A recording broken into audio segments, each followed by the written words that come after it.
we're going to feel. I'm not telling you. Because I'm you're in no answering on this position to question. dictate that. That's Remember exactly this. what I'm not You're dictating. in no position to dictate what we're going to feel. Well, if I didn't align myself with both of them, you'd never have a deal. You want me to say really terrible things about Putin and then say, "Hi, Vladimir, how are we doing on the deal?" That doesn't work that way. I'm not aligned with Putin. I'm not aligned with anybody. I'm aligned with the United States of America. And for the good of the world, I'm aligned with the world. And I want to get this thing over with. You see the hatred he's got for Putin. It's very tough for me to make a deal with that kind of hate. He's got tremendous hatred. And I understand that, but I can tell you the other side isn't exactly in love with, him either.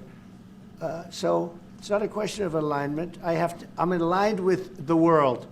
I want to get the thing set. I'm aligned with Europe. I want to see if we can get this thing done.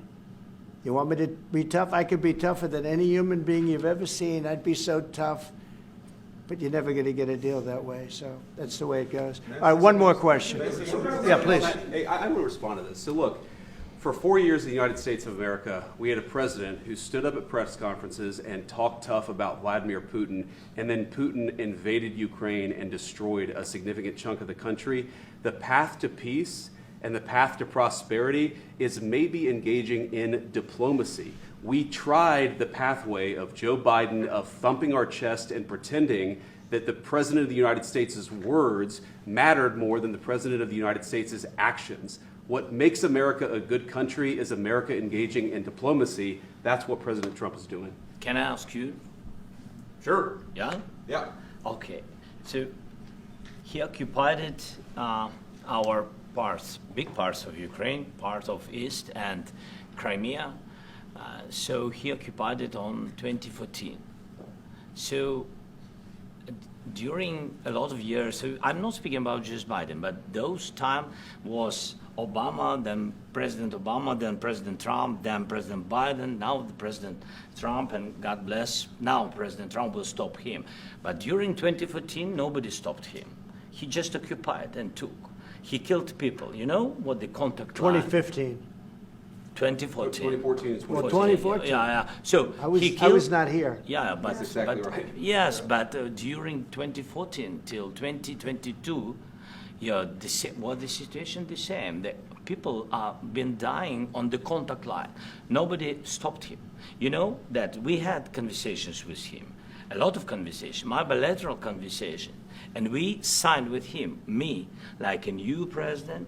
In 2019, I signed with him the deal. I signed with him, Macron and Merkel, we signed ceasefire. Ceasefire, all of them told me that he will never go. We signed him with gas contract. Yes, but after that, he broken this ceasefire. He killed our people and he didn't exchange prisoners. We signed the exchange of prisoners, but he didn't do it. What kind of diplomacy, JD, you are speaking about? What do you mean? I'm talking about the kind of diplomacy that's going to end the destruction of your country. Yes, but if you are Mr. not President, strong... Mr. President, with respect, I think it's disrespectful for you to come into the Oval Office and try to litigate this in front of the American media. Right now, you guys are going around and forcing conscripts to the front lines because you have manpower problems. You should be thanking the President for trying to bring an end to this conflict. Have you ever been to Ukraine that you say what problems we have? I have been to. Count once. I've actually watched and seen the stories, and I know what happens is you bring them on a propaganda tour, Mr. President. Do you disagree that you've had problems bringing people into your military? We have problems. And do you think that it's respectful to come to the Oval Office of the United States of America and attack the administration that is trying to prevent the destruction of your country? A lot of questions. Let's start from the beginning. Sure. First of all, during the war, everybody has problems, even you, but you have nice ocean and don't feel now, but you will feel it in the future. God bless. You don't know that. God bless. You don't God know bless. That. You Don't- will not you have gotta- a war. Don't tell us what we're going to feel. We're trying to solve a problem. Don't tell us what we're going to feel. I'm not telling you. Because I'm you're in no answering on this position to question. dictate that. That's Remember exactly what this. I'm not You're in dictating. no position to dictate what we're going to feel. You We're will- going to feel very You will good. feel influence. We're going to feel very I'm good and telling very you, strong. You will feel influence. You're right now not in a very good position. You've allowed yourself to be in a very bad position, and he happens to be right about it. From the very beginning of the war, You're not in a good position. You don't have the cards. cards right now. With us, you start having not cards. playing cards. But right now, you I'm don't. very Yeah, you're playing serious, cards. Mr. President. You're I'm playing very cards. serious. You're gambling I'm with the president lives in of war. millions of people. You think- You're gambling with World War What do you- III. what do you You're think about? gambling with What do you World think War about? III. And You- what you're doing is very disrespectful to the country, this country. I'm That's with back all to you. respect to your Far country. more than a lot of people said very they respect. should have. Have you said thank you once?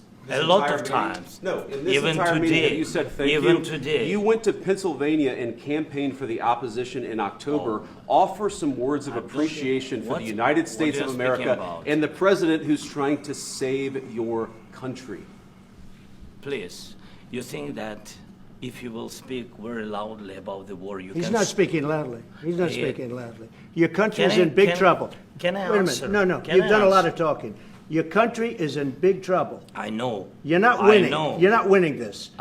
You have a damn good chance of we are coming out staying, okay because of Mr. us. President, we are staying in our country, staying strong from the very beginning of the war. We've been alone, and we are thankful. I said thanks You haven't in been this alone. cabinet, You and haven't not been only alone. in this cabinet. We gave you, through I this said thank stupid you. president, $350 billion. You voted we gave for you your military president. equipment, You and you voted men for are your brave, president. but they had to use our military. What about if, West if you didn't have You our invited military me- equipment, you invited if me you to didn't speak- have our military equipment, this war would have been over in 2 weeks. In 3 okay? days, I heard it from Putin. In 3 days, this is something Maybe new. less. In 2 weeks, of course, yes. It's going to be a very hard thing to do business like this, I tell you. Just say thank you. I said a lot of Except times that thank there- you except to that- American people. Except that there are disagreements, and let's go litigate those disagreements rather than trying to fight it out in the American media when you're wrong. We know that you're wrong. But you see, I think it's good for the American people to see what's going on out here. I think it's very important. That's why I kept this going so long. You have to be thankful. You don't have the I'm cards. thankful. You're buried there. Your people are dying. tell you You're again, running I low know. on soldiers. Don't- Listen, don't, please, you're running Mr. low on President. soldiers. It would be a damn good thing. Mr. And then President. then you tell us, I don't want a ceasefire. I don't want a ceasefire. I want to go and I want this.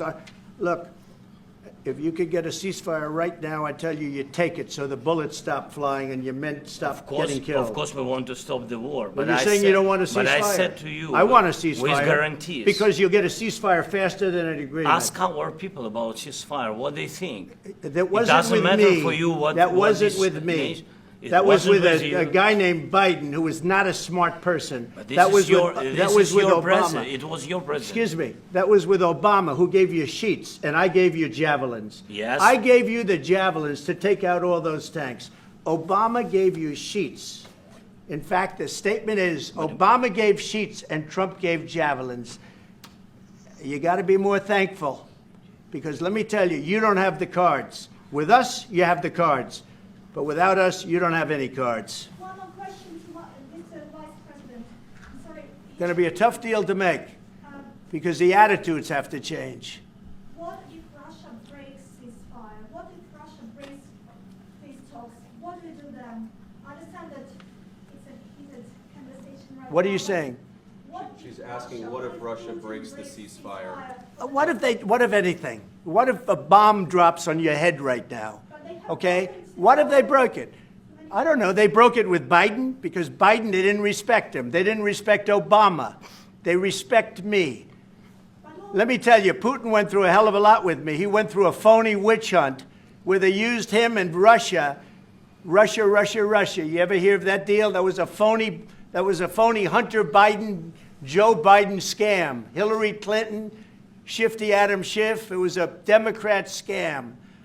And he had to go through that. And he did go through it. We didn't end up in a war. And he went through it. He was accused of all that stuff. He had nothing to do with it. It came out of Hunter Biden's bathroom. It came out of Hunter Biden's bedroom. It was disgusting. And then they said, oh, the laptop from hell was made by Russia. The 51 agents. The whole thing was a scam. And he had to put up with that. He was being accused of all that stuff. All I can say is this. He might have broken deals with Obama and Bush, and he might have broken them with Biden. He did, maybe. Maybe he didn't. I don't know what happened. But he didn't break them with me. He wants to make a deal. I don't know if you can make a deal. The problem is I've empowered you to be a tough guy. And I don't think you'd be a tough guy without the United States. And your people are very brave. But you're either going to make a deal or we're out. And if we're out, you'll fight it out. I don't think it's going to be pretty, but you'll fight it out. But you don't have the cards. But once we sign that deal, you're in a much better position. But you're not acting at all thankful. And that's not a nice thing. I'll be honest, that's not a nice thing. All right, I think we've seen enough. What do you think? Huh? This is going to be great television, I will say that. All right. We'll see what we can do about putting it together. Thank you. Thanks.